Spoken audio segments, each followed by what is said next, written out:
started here.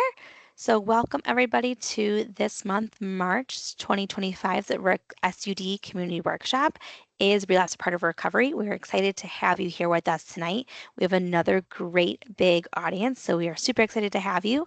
If you haven't introduced yourself in the chat, please do so, as we'll use the chat for many things for questions and comments throughout the presentation. Also, if you feel comfortable, you can use the raise a hand feature too.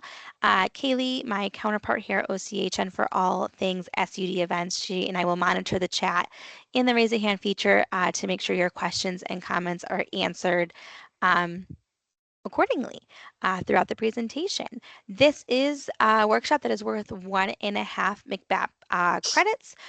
To receive those, please make sure you attend the full presentation as well as complete the evaluation, which we'll give to you at the end in the chat. If you do not have access to the chat feature tonight, because I know for some of those on the phone or using the web browser, we always email the link as well at the very end with those who attended. So we will do that. And that link will be open until noon tomorrow. So with that being said, just make sure again that you are muted throughout the presentation unless you have a question or comment. You're welcome to have your cameras on so we can see who's here with us, but it's not required. And we are excited to get started today. So I will believe that's all my things to go over ahead of time. So with that being said, I'm going to mute myself now and turn it over to Paul Ferrell, who is our great CEO at Turning Point Recovery Centers, who will be covering our topic tonight. So welcome everyone and welcome Paul. Thank you, Anna, and welcome everybody. I found this to be a very interesting topic throughout the years, and so I hope that some of you are able to get something out of it. I also hope that I'm able to get something out of it from some of the questions that you may have. I've been doing this for a while. When I say this, I'm talking about recovery as well as treatment. I started in this field when I was 7 months clean, believe it or not. That was many years ago. So I've encountered a lot over the years. It's coming up on 39 years for me. So let's move to the next slide. And should I just say next? Next. Okay. So I thought, maybe just kind of identifying what addiction is, because there's just a whole lot of different views and ideals of recovery and abstinence and addiction. And so I just kind of did a cheat sheet here for myself and for everybody of addiction is a compulsive, chronic, physiological, psychological need for a habit-forming substance, behavior, or activity having harmful physical, physiological, or social effects, typically causing well-defined symptoms. And those symptoms are anxiety, irritability, tremors, nausea, upon withdrawal, or abstinence. The state of being addicted. A strong inclination to do, use, or indulge in something repeatedly. Some of the synonyms for that word addiction would be dependence, bondage. That word was first coined, they believe, back in 1552. And all that came straight out of Merriam-Webster's dictionary. So let's go to the next one, Anna, please. So defining the difference between abstinence and recovery. I always find this to be interesting. So let's go to the next one, Anna. So abstinence. Abstinence, by its mere definition, means to abstain, to choose not to do or have something, to refrain deliberately and often with an effort of self-denial from an action or a practice, to hold back, to keep from, refrain, or withhold oneself from. Next, Anna. Okay, so recovery. Recovery is the act, the process, or fact of recovering, the obtaining or getting back. Now that's Webster. Now let's take a look at SAMHSA. SAMHSA says the process of change through which individuals improve their health, wellness, and live a self-directed life and strive to reach their full potential. what I found interesting is I was going in and just kind of doing research, because that definition of recovery throughout the course of my career has changed so much, and I was kind of even a little bit surprised to see that the latest definition was just coined in 2010, and I just thought, geez, I mean, we really, we keep evolving with this definition, but I think that we're in a good place. We've come a long ways, and so. Next, Anna. Okay, about recovery. I'm going to have to move up to where I can see. Okay, so according to Samson, and I'm giving you guys a lot of stuff that I've collected notes on, but I want to get to a little bit more of the philosophical stuff towards the end of this talk. So just bear with me. Sampson defines recovery as a hope, a belief that these challenges and conditions can be overcome. That's the foundation of recovery. A person's recovery is built on his or her strengths, talents, coping abilities, resources, and inherent values. It is holistic, addresses the whole person in their community, and is supported by peers, family, friends. The process of recovery is highly personal and occurs via many pathways. It may include clinical treatment, medications, faith-based approaches, peer support, family support, self-care, and other approaches. Recovery is characterized by continual growth and improvement in one's health and wellness and managing setbacks. Because setbacks are a natural part of life, resilience becomes a key component of recovery. And Samson has broken that down into four dimensions, four major dimensions, and that being one of them, health, overcoming or managing one's disorder or symptoms, for example, abstaining from use of alcohol, illicit drugs, or non-prescribed medication if one has an addiction problem, and for everyone in recovery, making informed and health choices that support physical, emotional well-being.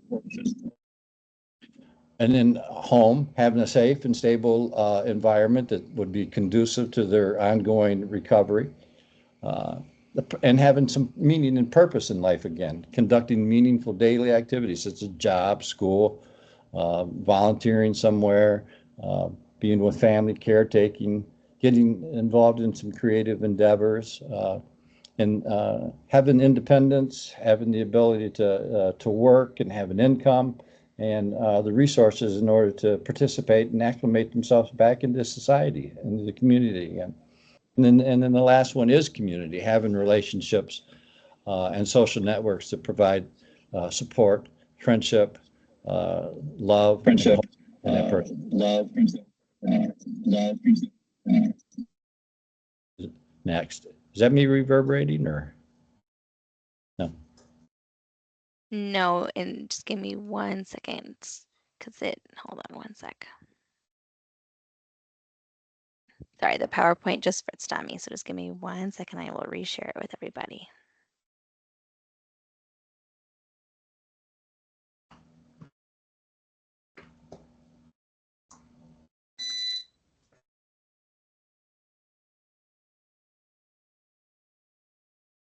Okay. So we're on the next one now. All right. So, is it possible to obtain and maintain recovery throughout one's life? Yes. Yes, absolutely. Yes, it is. Right. So, how? How is one to do that? Um, the thing that I tell people the most is that you can't get high unless you pick up that first one, whether it's alcohol or other types of drugs. So don't take that first one, no matter what. Um, I had a person tell me a long time ago that, Paul, you could do whatever you want in recovery, but just don't use. And whatever you're doing, if it's causing you problems, keep doing it as long as you can stand it, but just don't use. Yeah, and I think that's what I see that happens with a lot of people, because we'll talk to them about recovery tools, relapse prevention, and people are going to do pretty much fall back into old behaviors. And I tell them, you know what, that as long as you can stand it. But the thing is that don't go backwards, and believe it or not, people will overcome stuff if they know that, you know what, I can't do that because I'm going to use. So the other one is developing that resilience, that refusal skills, and to remember the consequences. So we always talk about consequences of people playing the tape through of why they want to get into recovery, why they want to get absent in the first place. But we all know that just the negative consequences alone are not going to be able to keep a person, in my opinion anyway, in recovery for the long haul, because you can get everything back that you've lost. You can get that job back, you can get that relationship back, you can start gaining your wealth, you can get a lot of things that you've lost in recovery back. But and I see a lot of times that's when people think, well, I can use again, because all the negative consequences are gone. So recovery is building that recovery capital so that you have something to look forward to. So it's not just that there was the negative things that got me here, but it has to be some positive things and some life changes that are going to keep me here. And that's why I say that, in the first one, that recovery is an inside job. It has to start with an inside job, even though we always say we don't care what either motivates a person to want to get clean or to stay clean. It's about, that they did show up and they are willing, and then we build upon that foundation from there. And so it's an inside job that always that having a sense of that love in their life, a love for other people, and that they've got a sense of joy and peace and patience and kindness and gentleness. And all those things will start building self-control when they feel like that they're giving back what they've have inside. And I know a lot of people say that, that they don't have anything inside yet, but you'd be surprised at what people have inside of them, because a lot of times when people are first getting clean or have been clean for a little while, that they do have a good soul, that they do have some love and goodness about them. They may be experiencing a lot of guilt, shame, and remorse, but underneath all that, you find that they're kind and good people. So recovery, moving on to not the next one, but not the next slide, Anna, but recovery is more likely to be sustained when it is associated with like-minded people. So other people that are helping to facilitate the change in your life that you want to change, and that means much more than just maintaining abstinence. That's working through whatever other kind of problems that you may have going on in your life, other obstacles, and helping you with resources or supporting there with that unconditional support and regard, no matter what's going on in your life. That's your person.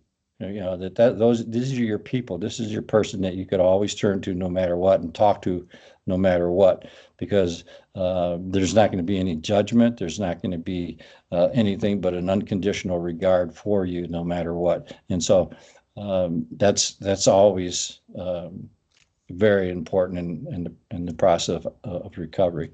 So recovery is really about helping others and contributing to your community. I find that when we get the focus off ourselves, our problems, and that's not to say that our problems aren't real, that the struggles that we're up against aren't real, but when we take that focus off of those and begin to look at what other people are going through and seeing what we can do to give that person unconditional regard, or direct them to resources, or just to be there to listen to them no matter what it is that they're going through, it takes the focus off of ourselves. And I think that when we do that, we begin to build that sense of connection with other people that so many people, when they're in their active addiction, they lose, and that's that getting back again. So let's go to the next one, Anna. So This is the various views that I've seen and heard and come to develop myself over the years on recovery and success, even though relapse may occur. Um, Abstinence is foundational to recovery. So one cannot simultaneously be using and in recovery. Okay. Um, Relapse may be instrumental in acquiring ongoing continuous recovery. In other words, learning what to do or what not to do, what brought the relapse on, or what is it that I need to do uh, to keep this from happening again. Or what is that I need not to do to keep this from happening again? Whether it's going around and trying to be with old associates, or there's many different things that people learn along their process, their journey of recovery. So, is clean time sobriety just a number? And my answer to that is no and yes. And I hope that is confusing, because what I have found out through the years is that yes, um, or no, that clean time is not just a number. It's a good thing for a person to have ongoing continuous sobriety or accumulation of uh, sobriety or recovery, of being abstinent and on that journey. That's a beautiful thing, and that's what the ultimate goal is, right? Uh, but sometimes I've seen that as being um, not a danger, but is something that causes a little bit of despair in people that would find their identity. And I've seen that a lot over the years with people that have accumulated a number of years of clean time and then had a relapse, and it was like their identity was based on me having this amount of clean time in my life, and I've lost that, and so I've lost my sense of who I am and my sense of importance, or it become a status for them. Uh, and many conversations I've had with people over the years, and I'm telling you that it's been many, is that it's that the despair, that shame, and that guilt, because they feel like they've let so many people down that they've helped all these years, and just so much of it, and then the conversation usually turns to that you didn't lose. Anything but a number of accumulated days that you've been clean. All that recovery and all that change that you've had and made in your life characteristically is still with you, and you have a wealth of knowledge. You still have everything that you've gained over those years is still with you, and so what you really have lost was a date. Um, and it's always important. While many people do accumulate many years of ongoing abstinence and recovery, many do not. However, uh, episodes of relapse may become shorter and periods of recovery longer over the course of one's life. And I think that this is what is, I think, so important to me, and I hope other people, that I've seen so many people over the years that have gotten a year or 2 or 5 years of recovery, and then they relapse, and they never are able to, over the course of 20 to 25 years, they were never able to get the ongoing continuous recovery. But you know to me, that's success. It's success. I talk to people and I say, look, let's look at the first the 5 years before you ever decided that you wanted to go to treatment or get into to recovery. Let's look at the 5 years before that. Now let's look at the next 5 years after you decided that you wanted to get into recovery or went to treatment, and tell me which is the best 5 years. The 5 years before you ever decided that you wanted to make some change and get in recovery, or the 5 years where maybe you had 6 months clean and then relapsed for 6 months and then you got 9 months. So let's just look at that 5 years and you tell me which has been the best part of your life. And obviously they're going to say, well, it's been the 5 years that I've been in this journey and struggling and everything, but it's still been a lot better than that 5 years, because that was a horrible, miserable 5 years where I didn't think that there was ever going to be any hope. And I think that going back to a few slides, and we don't need to really do that, but it was one of the things that was mentioned is that hope, which could be defined as a confident expectation that I can achieve this, and it's really just one day at a time, and that's all of it any of us have. And I think that the important thing for those of us that uh, maybe somebody that's struggling with addiction, that it's often important for us to remember that we all struggle. And coming to the conclusion of this, as I just thought, I think of the changes that we all want to achieve in our own lives, and that we struggle with, but continue on to press on towards the goal. I had listed some of the other types of the process behavior addictions, and I know that there's probably a lot of viewers that are watching, and I myself, that there's the shopping addictions, the work, holism, the gaming addictions, the gambling addictions, the relationships, and all those other types of addictions that many people pick up or get into after they stop using.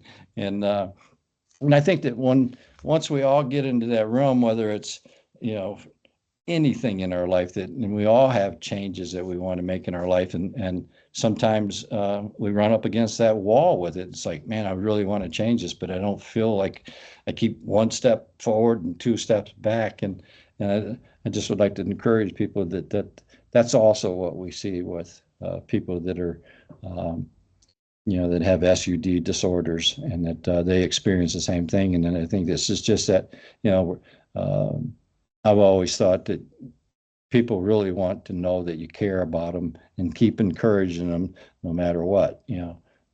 So at this point, could open it up for any questions if anybody has any. We did just have one in the chat. It says, if someone is sober for so many months or years, do they have to start all over to recount sobriety days if they relapse? I have clients have a hard time with that, as they have made so much progress in starting back at day one if they relapse when it was day one. We always tell them to restart their days.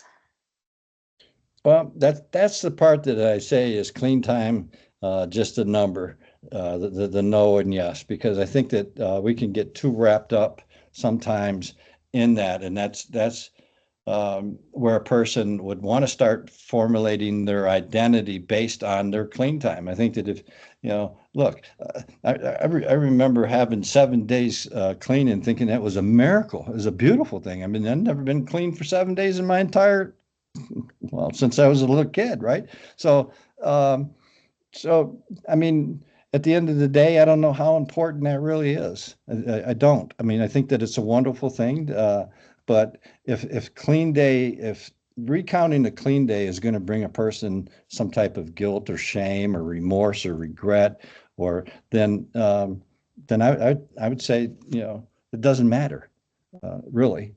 At the end of the day, what matters is that you're clean right now. And if you're clean right now, then that may be just as successful as somebody that's had 30 years clean, because for you to have one day clean is a miracle in and of itself. Um, I don't know if that answers your question, but I do think that yeah, you probably would say on one hand that yeah, you go back to day one, but at the end of the day, um, that doesn't really matter. What does matter the most is that you're still in the race. You're still in the fight. You're still in the process. Uh, I think that that's more important uh, than clean time. And again, not that there's anything wrong with clean time, but I do see a lot of people, especially with people that have a lot of clean time, and then they really struggle a lot to get back because that huge sense of shame that comes with I lost all my clean time. It's like, man, I mean, it really does it. That clean time can become an idol for people. It can become a sense of that's where their identity, is based. I think the same thing that goes with us professionals. I'm going to tell you something is really funny is that I was probably about 10 years into working into this field. And back then in those days, it was called a CAC, a Certified Addictions Counselor. And I woke myself up saying, stop, I'm a CAC. And I thought, what the heck kind of dream was that? And it's like, well, maybe Paul, you're trying to formulate your identity on being in this profession, and your identity is based on what you do instead of who you are. And I think that the same thing happens with people that are in early recovery or later recovery. Even I think that that can become a danger as well. So if we got today, that's all we have is today. And if you're clean today, then that's a beautiful thing. Thank you. And someone else in the chat acknowledged that I've heard this for many years as a debate in this field is if it's 1 day or so, it's a slip. And they said it's a slip, that's it. So defining whether what the relapse versus a slip. I think that those words are synonymous with each other. I think slip usually comes out of the AA philosophy, more for people with alcohol, but I think they're one and the same, a slip and a relapse. I mean, if you pick up that first drink or drug, you're not abstinent anymore. But when you put it down, you're in recovery again. Now we can take this to a whole nother level, and I can tell you that I've seen people that have been 10 years sober, but they're dry drunks. So I mean, you can look at it from that vantage point, or you can look at it. I've known people that were 7 months clean, and that they were just full of, just radiating with such gratitude and happiness and genuine regard for other people. And I say, man, you know what? I'd take your 7 months quicker than I'd take his 10 years any day, to be honest with you. So, there was a story about the early days of AA, and back then they had asylums. They didn't really have treatment centers, and we would call it a detox where these guys would go. And the story went that the nurses would tell the story of when these guys first started showing up for the detox, that they were rude, obnoxious, throwing their bedpans at them and cussing. I mean, just obnoxious people. And then they would leave there after a few days, and they'd get involved with AA, and then a couple years later, some of these people would return and they'd recognize them and they'd say, "Oh my gosh, he's back again." But the person was like polite and saying, "Yes, ma'am," and "Thank you, ma'am," and they're like, you know what? This is a totally different person than it was 2 years ago before they began this process of change. And the characteristics of who this person is like, oh my gosh, is this the same person that was here 2 years ago, being obnoxious, and now they're being kind to me? I think that, in those instances on that day, that clean time didn't mean anything to that person, whether that person in the bed or the nurse that was attending to him. All they noticed is that this person had made some changes. This was a new person.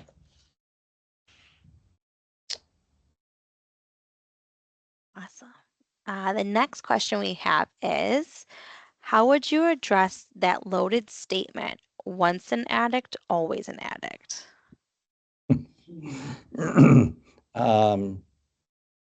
Well, I would say that I'm not a subscriber of that,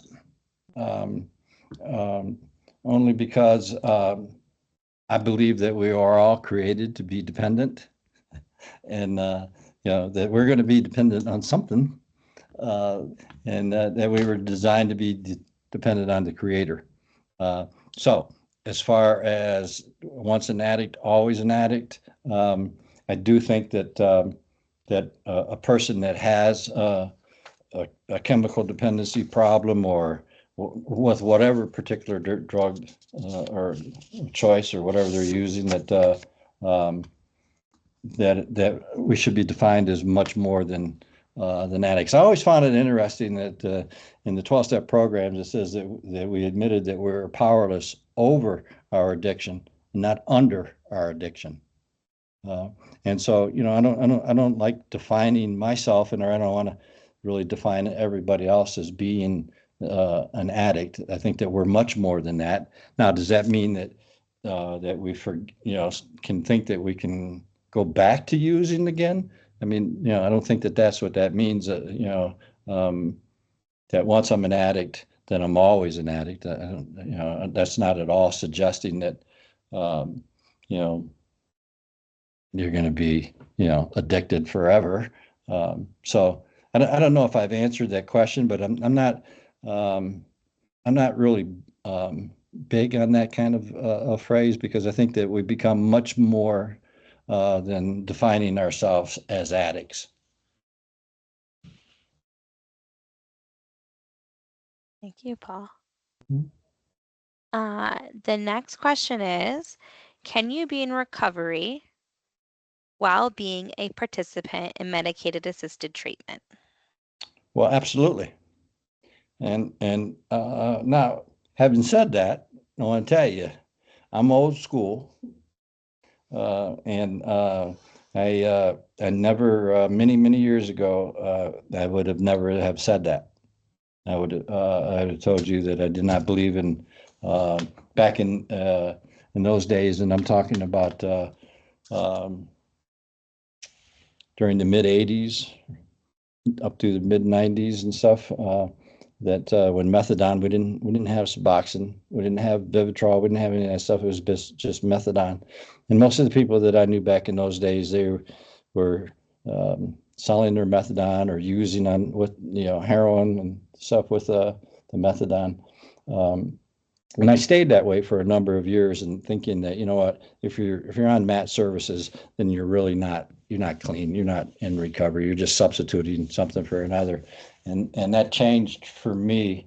Um, uh, I'd say it's probably been maybe a decade now, since the fentanyl crisis, um, and I've worked with some of the grassroots advocacy groups that are here in Oakland County, and I had a chance to meet and work with a lot of parents, mothers in particular, that would come over and do talks at our treatment program.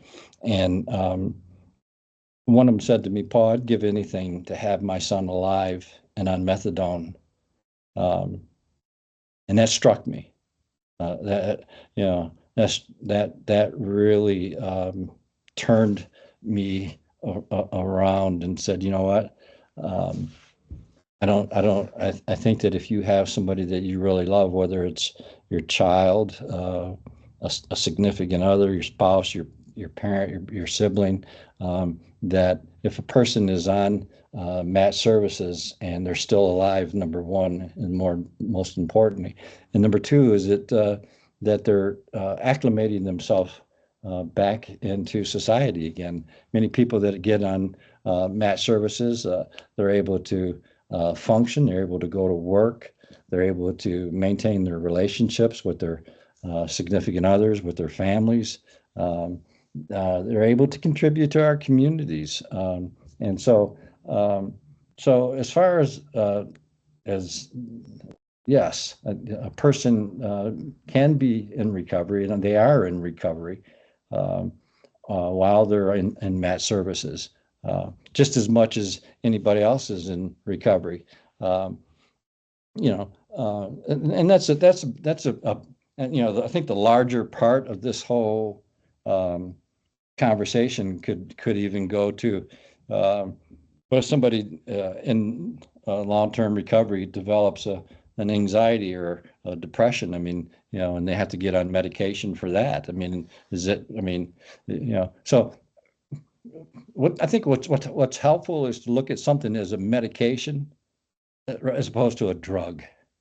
you know, uh, and I look at people that are on Mat Services is they're taking a medication and they're not taking a drug to get high. They're taking a medication to help them in their life. It said, and with that, Paul, someone in the chat also made the comment of similarly with the medication is that if there is someone who has diabetes, they take insulin is a similar nature. Mm-hmm. Yeah, I would agree with that. Sure. Other comments or questions, and feel free at this point to take yourself off mute too. You don't have to just put it in the chat. You can feel free to just take yourself off mute and ask the question or add a comment regarding this topic of is relapse a part of recovery? Or if there's questions you have to how some have addressed working with individuals and how to help them navigate that when there is a slip up or use occurring, or how to greet them coming back into treatment. If they make that choice, the brave choice to come back and see you and choose that treatment to continue their life. So open the floor.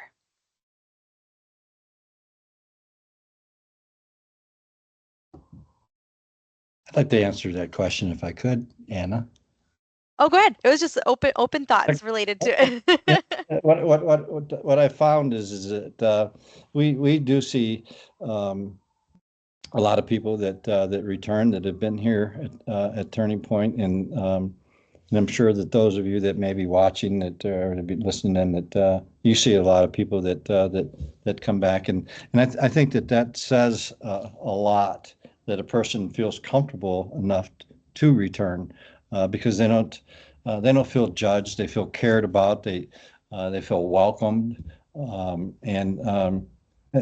think with everything that we can learn, and I always say this, I always say that, you get abstinence and there's only three things that are remaining, and that's, something philosophical, psychological, or theological, that's going to, put you on your way. So, but I think the people don't really care what you know till they know that you care, and the people that know that you care, will always look at you as a safe haven, a safe harbor, a safe place to come back to. And I think that if we're doing that, then we're doing what we're supposed to do. I really do. That's greatly said. We have another question. Along with the above conversation with Matt, what about medical marijuana? I feel this is an extremely controversial thought. It is. You're in the hot spot now, Paul. Don't fight the feeling. That's all I can tell you is that is a extremely delicate and hot topic these days. I think that what the paradigm shift for all of us, especially, and I'm talking to me here as well, right, is that you know marijuana has medicinal purposes now, right? Um, and so, having said that, would I judge somebody that had to be on, some other type of medication that, we may not, think that they should be taking, whether it would be a benzodiazepine or an opiate for pain, or, I try not to judge that in a person's life. Now, here's the thing, though. In treatment, in treatment, it's not permissible. Just like alcohol may be legal, it's not permissible. Now, when a person completes their treatment and they want to go out and they want to use that, I say, you know what? If you can do that without that causing problems in your life that come with an addiction, if that helps you overcome other things in your life, and you're using it as something either medicinal or a lot, people use it for depression, for many different things. But just don't go back to whatever it was that brought you to treatment and needing help in the first place. If you can continue to do that, then, I say have at it.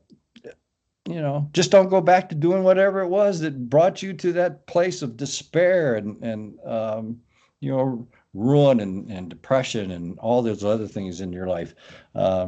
Because whether we like it, and I think that for many of us that have been around for a while, we think about marijuana as old hippies with a roach clip and sitting there getting high, listening to Inagata Davida or something, And it's the times are changing, and we have to look at this as it's a reality that that it's legal, it's readily available, and that many people are using it for reasons that we may not have been doing when we were back in the day smoking it.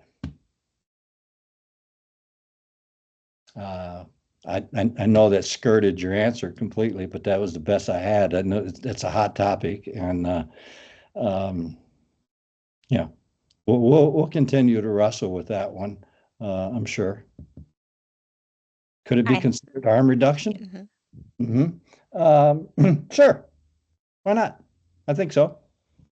I think that I think it could be the same thing as if we were to say, um, you know,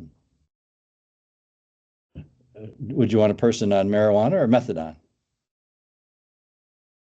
Yeah, if marijuana helps them to keeps them from going back to using a particular drug that destroys their life or could potentially kill them, then I think that you'd probably say, yeah, I'd rather see that person on methadone or using marijuana than maybe using something that may have fentanyl or something else that could potentially end their life just like that. So, um, you know, there's always going to be controversy over these things, and I think that that's why it's always said that this is an individual's journey. It's personal to that person, and I have found many people that just don't share that kind of stuff with other people, because of the fear of judgment, because of the fear of like, oh, I'm not going to be, I'm not going to be a part of, or I'm going to be ostracized. I'm not going to be accepted, and have that sense of belonging because, I'm using marijuana gummies for, a depression or for pain or whatever it is that I have going on in my life. And so I encourage people, if that's the case, you know what, then don't share that with other people. And if you feel like you need to share it with, share it with somebody that's not going to judge you no matter what. Yeah.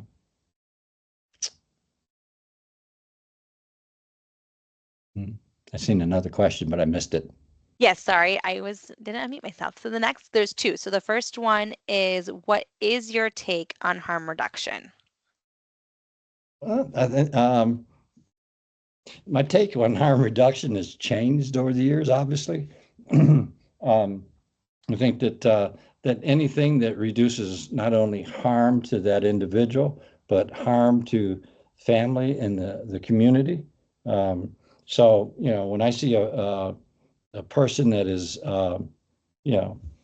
involved with either mat services or something that has caused that individual to stop participating in something that is detrimental not only to their own life, but detrimental to other people that care about them, but also detrimental to the community as a whole, right?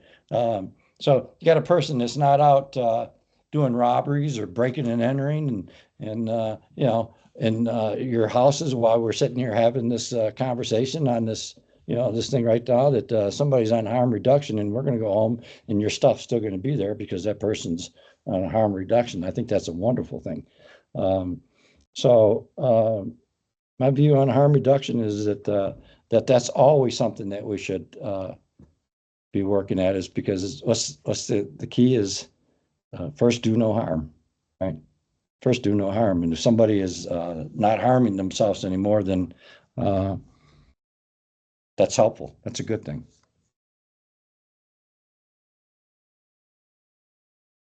The next one was, We have a sobriety court, and a participant has to be substance free, including medical marijuana. Um, use alternatives to opiates and benzos as they have the potential of being addictive. Okay. Is there a question in there?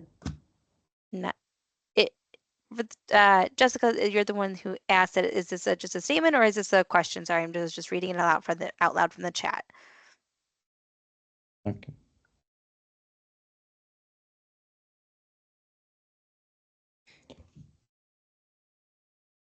Okay, so she says it's not really a question, but I understand where she's coming from because I've been involved with drug courts and sobriety courts over the years and was on the board for the Michigan Drug Court Professionals many years ago and was involved with drug courts here in Oakland County since the year 2000.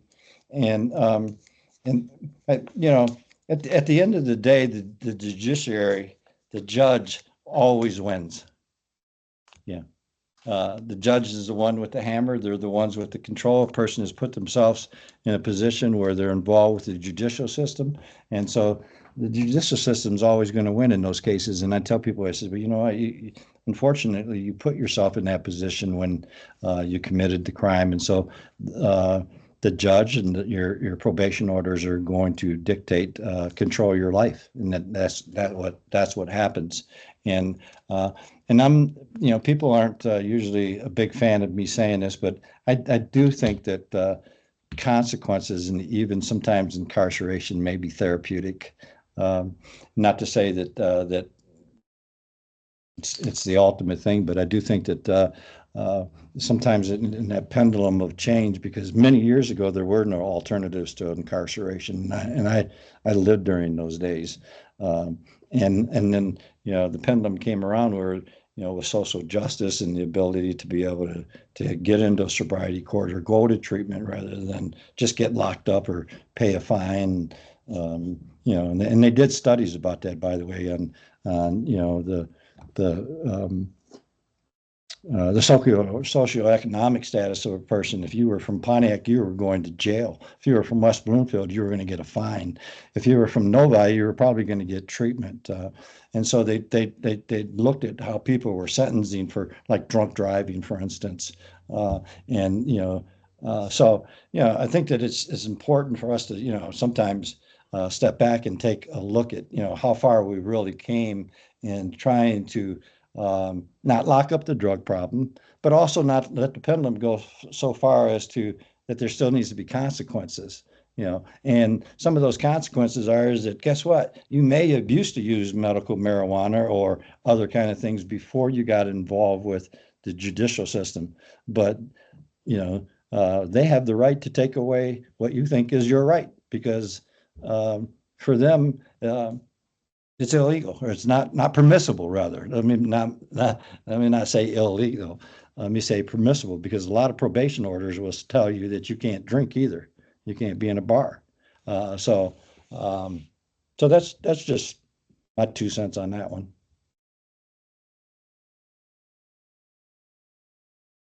Uh, You muted Anna. I clicked it. My mouse is not working anymore and it's driving me crazy. So sorry about that, guys. I was just saying any other comments or questions that we have. We have a great audience or number here, great participant number. So we'd love to hear more from you for questions and comments that you all have tonight. We still have time, so there's no need to worry about timing.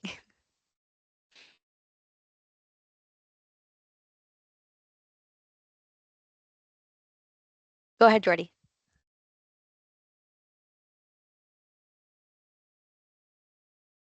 I'm sorry, I didn't mean to do that. Oh, it's okay. Others?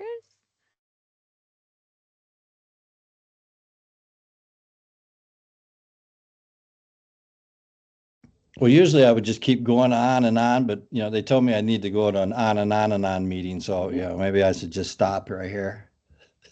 Is this one of those times where you are allowed to go on and on and on? You go on and This on and on is and on. this is this is the you're leading that meeting today. Well, this, I think that this has always been an interesting topic, and that's the reason that I was so interested in doing it because uh, just because of the some of the devastation and some of the struggles that I've seen that people go through, and uh, wanting to know, is relapse a part of recovery? And it's like my first inclination is to say no, it's not.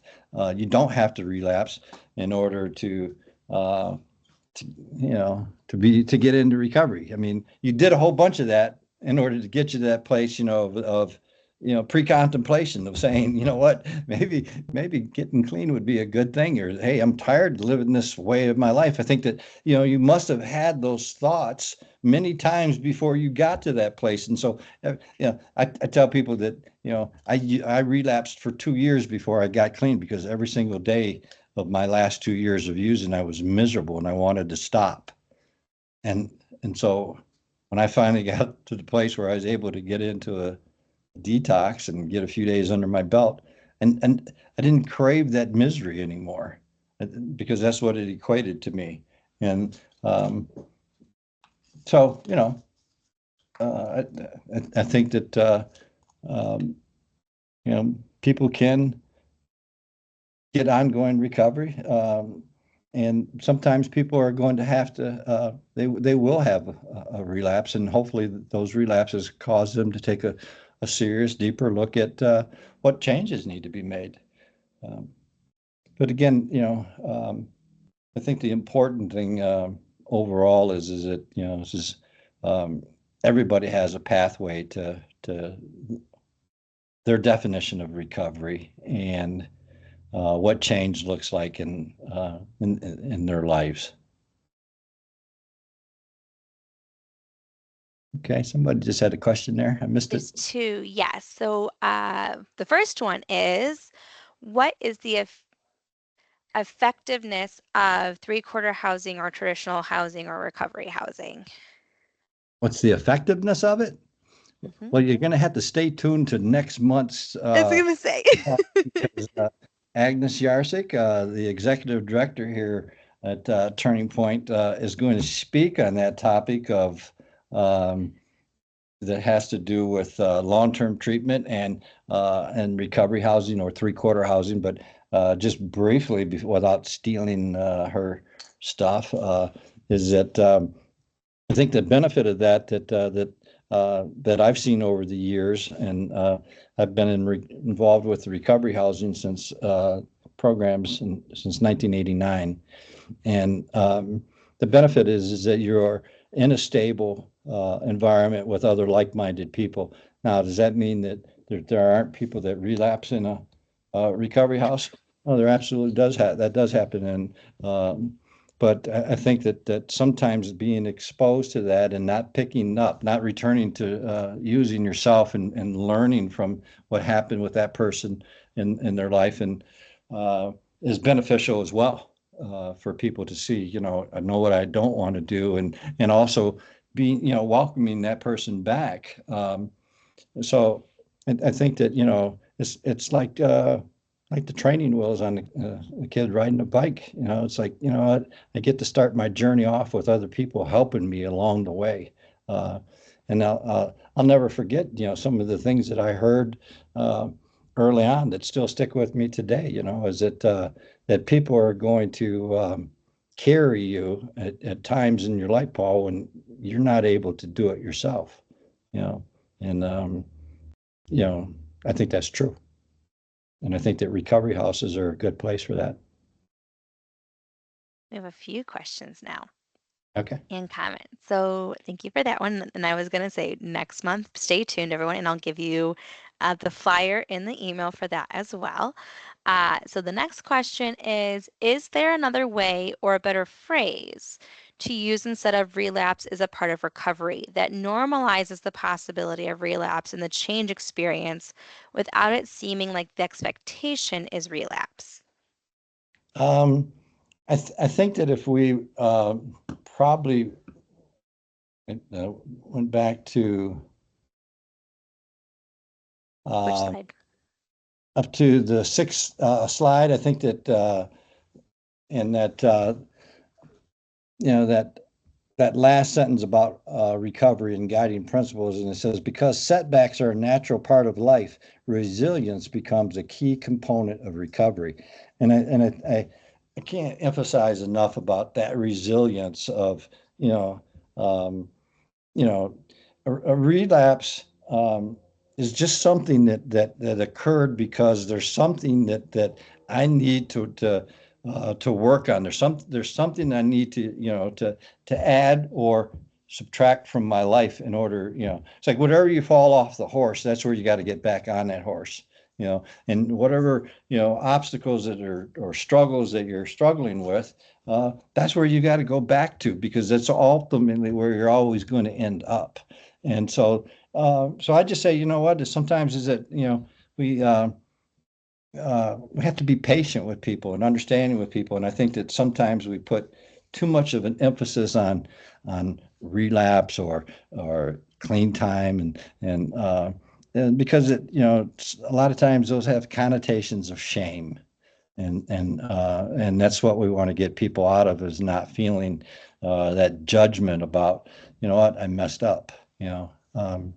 I've seen that so much that and it's a very hard thing for a person to manage and to overcome.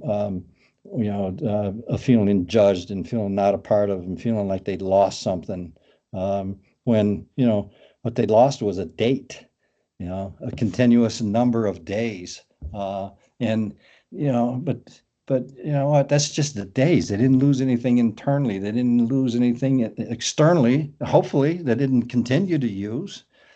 So, that's what we ultimately are hoping for, right? And I think that, that's where I came up with the term of success, of people that have maybe not got ongoing continuous recovery, but they had longevity to their life, whereas they may not have gotten that before. And there's a comment to follow with that from someone else that just said, just a comment. Sometimes I think relapse is a good thing for a person's recovery to remind them of where they were going, and that guilty feeling of using may help them understand why they are working towards recovery and how quickly it can be taken away. Yep. Yep. It's my own 2 cents. I think this is the only behavior change where there is so much shame for going back, if it's one day or a couple. I mean, how many people stop their New Year's resolutions? If you say you're not, I'm someone who participates in Lent. I used to feel so much shame if I broke Lent one time, and now I'm like, if I break Lent, that's just what I want to eat, and that's okay. I know I am doing it, and that's fine. So I think it's thinking of that, changing that thought process, as you said. Um, the next question is, there's two more. The next one is, what are the average stays at Turning Point, time limits allowed? Well, that varies. We at Turning Point, we have a short-term residential treatment program that could be anywhere from 14 to 28 days, and then we also have a long-term treatment program. I believe that we're the only ones in Oakland County with that long-term treatment program, and that could be anywhere from 2 weeks to 60 days. And then from there, a person could transition into our um, funded recovery house for an initial authorization of 60 days and possible extension for another 30. So, a person could have up to over 6 months of, you know, being in treatment, being in the recovery process. And then the next question is, what would be your advice for a client that is trying to maintain their sobriety, but they live with a significant other that still continuously uses and doesn't want to leave them? And there's lots of thumbs ups on this question. I'd say as long as you can stand it, but don't use. I mean, because we all usually the number one thing that I see over the years that brings about a relapse is a relationship. AA used to say that there's a slip under every skirt, and no offense, women. I'm sure that women have something for men, but you know. Uh,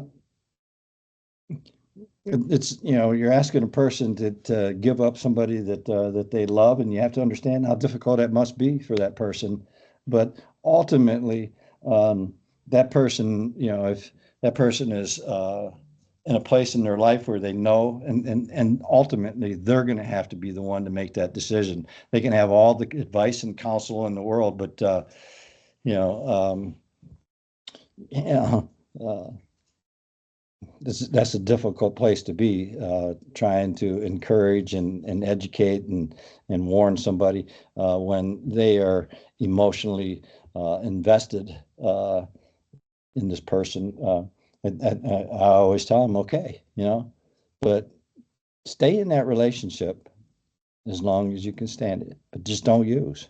And if you think that um, at some point it's to the point where you're going to use because you're with that person, then you know what, it's time to get out of that relationship, because at some point you're going to have to choose one or the other, and sometimes that may be the deciding factor for that other person that you're with and getting them clean. Maybe if they loved you as much as you love them, that might be a part of that.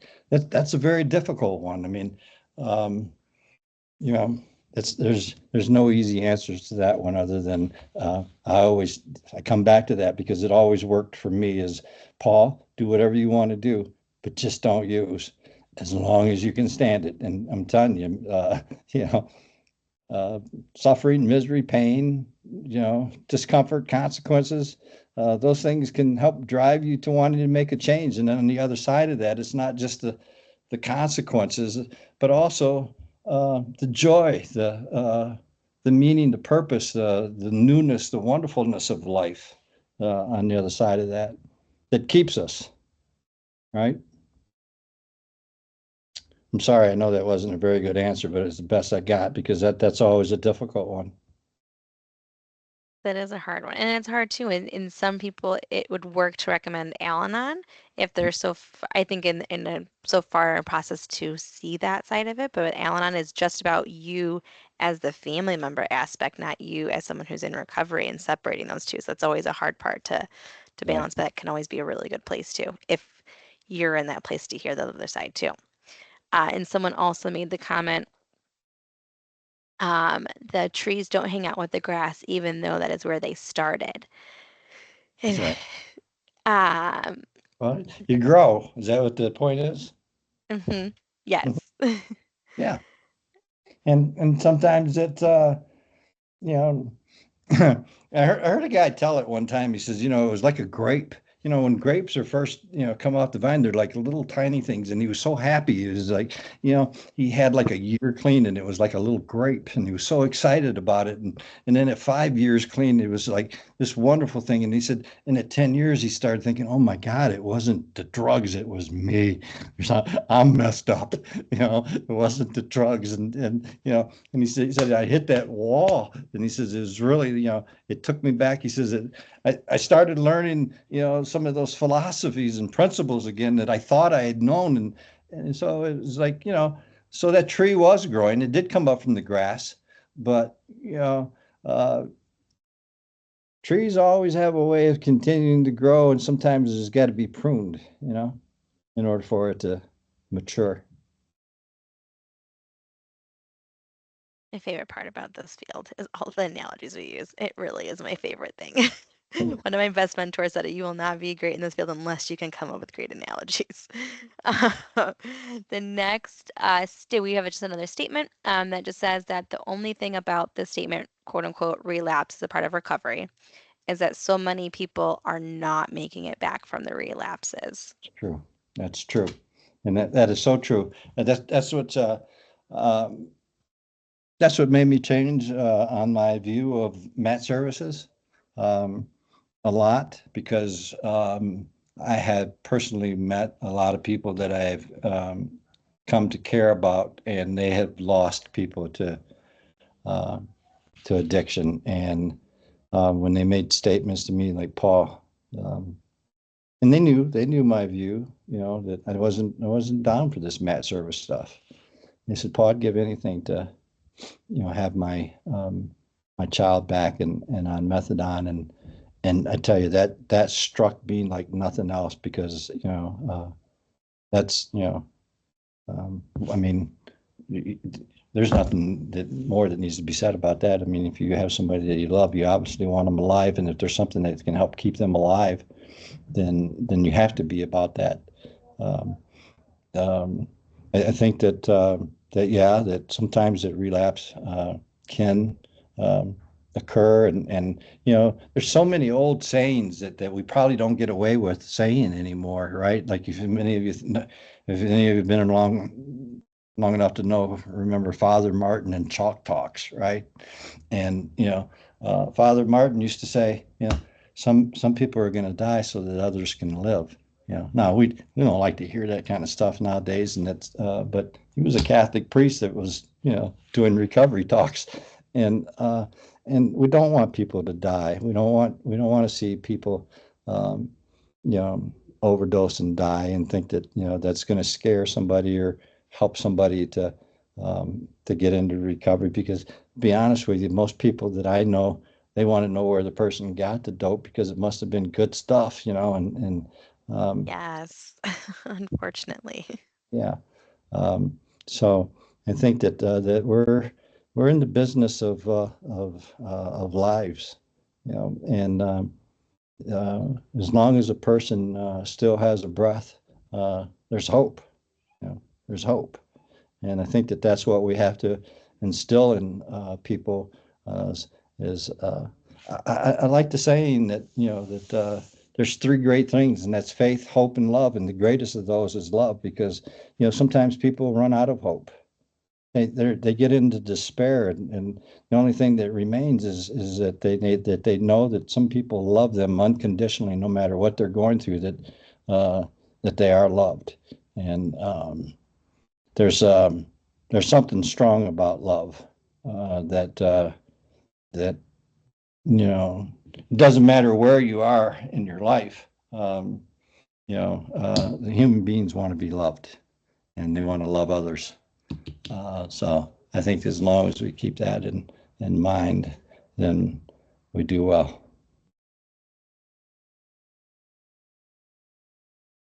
Then there was one last final comment that's right now in the chat. Is we have about 3 to, I don't know, 10 more minutes. Is they said that they love the phrase that you've used, do whatever you want, just don't use. As long as you can stand it. As long as As you can long stand as you can stand it. Yeah. Uh, and because we give all this advice, right, about whether it's philosophical um, stuff of the 12-step programs. Like I used to hear, don't get in a relationship until you've got 365 days clean. And I used to say, is there something magical about that 366th day? I mean, like I can't get in a relationship for a year, but there's something magical that now I can do it at 1 year and 1 day. I think that those are great sayings, and there's all kinds of good things that we teach people and tell people, like have a plant for 6 months before you get into a relationship, and just don't kill the plant. And maybe you'll be able to get into a relationship. I think that there's a lot of good things, and I think that there's many. You know, that come from all over the place, whether it's people have their own different path, their own different ways of growing and helping them to stay clean and maturing in life. And so we encourage people to take that path, as long as it works, as long as it works. And there's been many paths that I've been on in my life that that's not working anymore, Paul. It's maybe it's time for a change. And once I couldn't stand it anymore, I changed. I changed that thing. And I think that that's true probably for all of us that are listening. So for those of you that are on Amazon right now, multitasking. all right. And then now the final comment so far is that they love the phrase that you've also used as recovery is an inside job. It is. It is. Um, Next, and one more question that we do have that just came in is how do we help when they quote unquote can't stand it anymore and use again with their partner? Well, we remain there for that person. We remain to hearing that person out, and we offer them the alternatives, the options that, and one of them that Anna was just talking about was, that maybe you need to be around some other people that have been through this, that understand what you're going through, whether it's Al-Anon, whether it's, having an open talk, an open conversation with other people that have been through that. But I think that that as somebody that is with somebody, if I'm hearing the question correctly, that is somebody that is with somebody that is continuing to use, and this person has ended up using with that person. What do you say as far as long as you can stand it? Well, I mean, we obviously don't want the person to die. Um, but we also have this fear that that's a realistic possibility. But on the same token, I think that I always say that the most dangerous chair in any group is the one facilitating it, and that's because I don't have all the answers.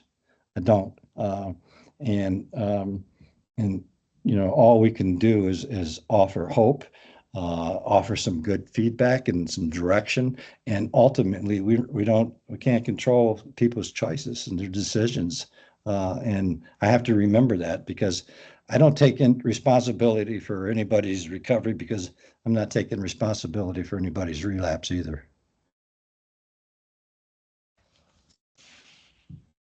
I don't know if that helped or not, but They said thank you, so I think it did. okay. All right, we have about 4 more minutes. So we have time for like maybe one, maybe two more questions if there are any more out there or comments. Um, if there are any final thoughts, we will leave the floor open for that. Hello. Hello. I Hello. had a question. What is the time frame for using methadone? I know in the past it was short term or maybe no more than 2 years. Now I think it seems like it's a little longer. So is there a time frame for the use of methadone? And thank you. Okay, that's an excellent question. I'm not in the MAT services, and so I hope it's not eternal care.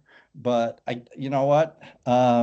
It may be for some people. I don't know that I'm qualified to be able to say that, to determine that. I can tell you that I'm still of the belief that I'd like to see shorter, you know, um, periods of time that a person would be on methadone. But but again, that's an individual thing, and you know. Uh, we obviously know that long-term use of any type of drug or chemical can have its side effects on people. But I think that we've come a long ways with things. Uh, but I'm still from the school of the shorter the better. But I'm also from the school of for as long as you need to be. And I think now we're seeing in the medical the uh, recommendations or suggestions that they are going longer and longer from that approach of what is working for each person individually. Because if this is working to curb the cravings to maintain that sobriety, that is better than the alternative. Um, and I think that is where we're seeing the direction. From what I've seen of SAMHSA updating materials, SAMHSA's been updating materials and dosing recommendations and things lately, and that is what we are seeing. We have let's see. Oh, there's lots of some thank yous coming in, so let's see here really quick. Someone said, thank you both for this training. Thank you, Paul. Great training, great and wonderful information. Another thank you. Someone noted at our clinic, we have clients who've been there at their methadone clinic for over 10 years. Someone else said, thank you for the great information, Paul. And someone else responded saying, Matt, it varies from person to person, so many moving parts. A lot of it has to do with the biochemistry of the person's body as well. Okay. All righty. We have about 1 more minute or so before we start the eval and closing out process. So are there any other final thoughts, comments, or questions? Another great presentation. Matt equals harm reduction. Thank you. Great workshop. Thank you. Another thank you. Lots of thank yous now pouring in. You're welcome. Thank you. All right, well, with all the thank yous, then I will take it that we are done with the questions and comments. So as everyone is now blowing up the chat and saying thank you, Paul, thank you for participating today and bringing this presentation, bringing this information, and covering this great topic. Like I said, there's lots of great information, great workshop, great presentation comments coming in. So I'm glad we were able to have that this month and have you present. We truly appreciate your time that you took for that, preparing for this, and then being here today and giving your honest feedback and thoughts. So with that being said, everyone, we will get this evaluation link in the chat for you. Also,